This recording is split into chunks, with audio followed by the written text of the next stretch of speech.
bà chụp kia video sai mà nói bà cứ nhau mà tôi ca bọc ọp làm lại rồi ra làm chi speed lươn em đó mà tậpram luôn mà không nó speed này bây giờ là bông tiếp và bỏ mưa bọt nó thấy mà chuột đi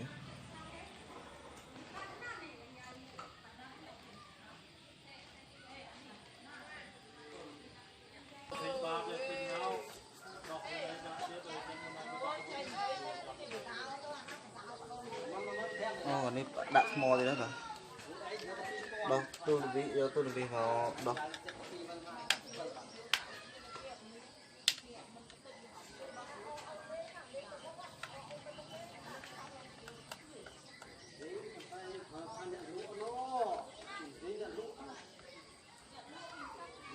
đặt mò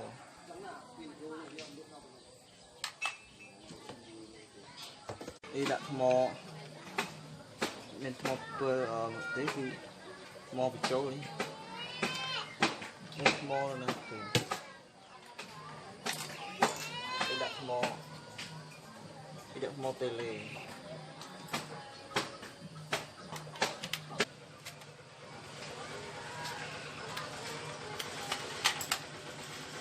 ô này ở cái mò chơi này nè thì lo ra cái đặt ấp thuộc đặt lại không ra rốt mượt mò chơi cho chơi mò đặt nơi này sẽ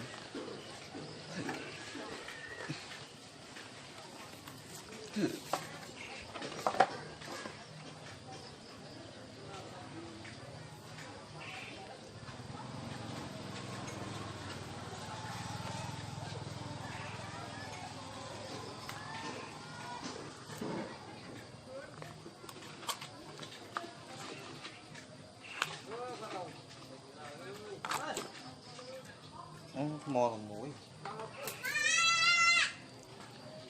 pem 500 ml màu pem ml màu bao nhiêu purple có muối đấy đi dùng cái trâu biết không học lưới đặt cái trâu luôn được gì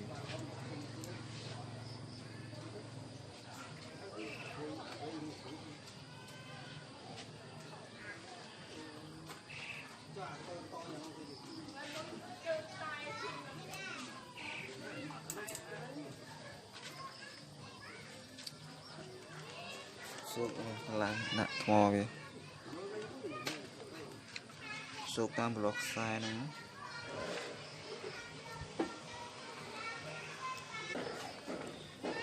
đi ấu thì bật lói đi bài viết chuyện cái con thổ này đó bài viết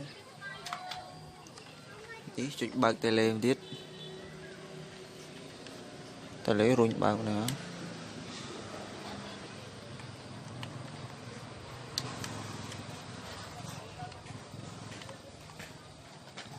hay ở mỏ sạc mỏ xong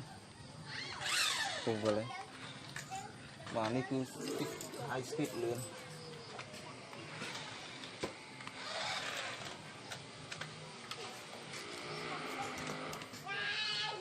mà đi cho nó lan chiều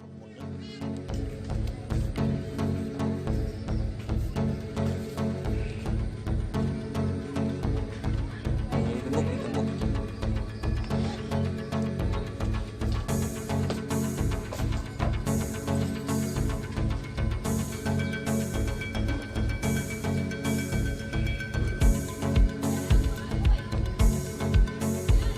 cột bia cột tay vào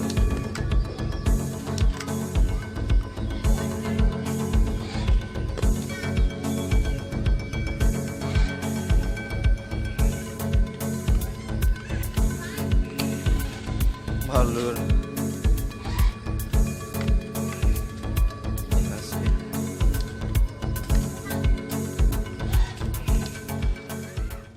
mà là phải có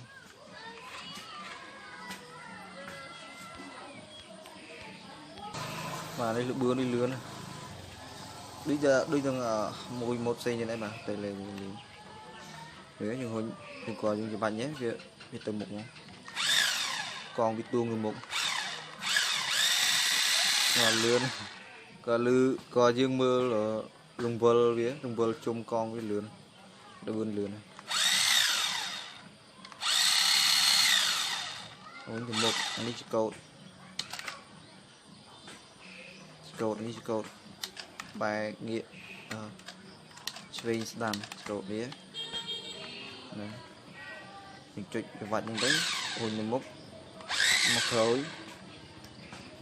như bạn nhé cứ từ mốc ngôn từ mốc rất như nó khởi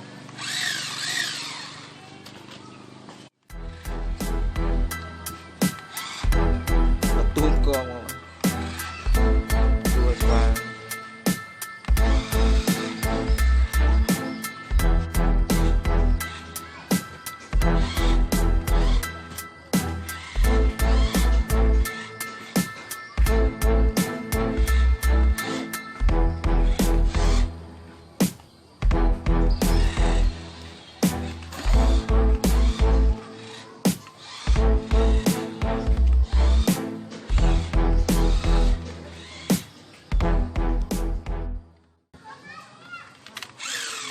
luôn speed đi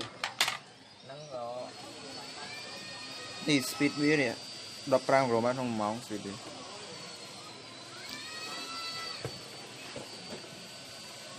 đi bạn lên nhà bạn làm đấy bạn đi xíu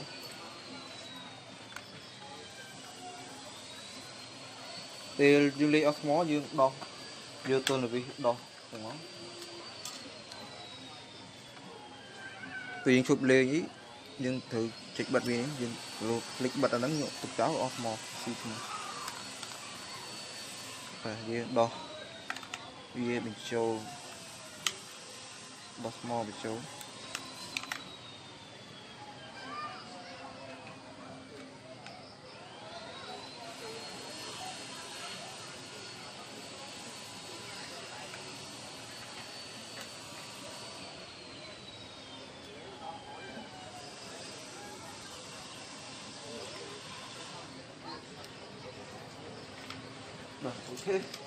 ok iniនៅវីដេអូក្រោយទៀតបាទអត់មានអីពិបាកទេក្រោយប្រើប្រាស់ក៏ជំនួសបន្ថែមអាចតំណតំណងតាមរយៈលេខទូរស័ព្ទបាទនឹងតាក់ទងកំងអីបាទខាងខ្ញុំមានអីវ៉ាន់មានស្តុកស្រាប់បាទតាក់ទងតាមរយៈលេខទូរស័ព្ទTelegram ក៏ Facebook Page ក៏បានបង្ហាញក្នុងវីដេអូនេះស្រាប់បាទអរគុណជួបគ្នានៅវីដេអូក្រោយៗទៀត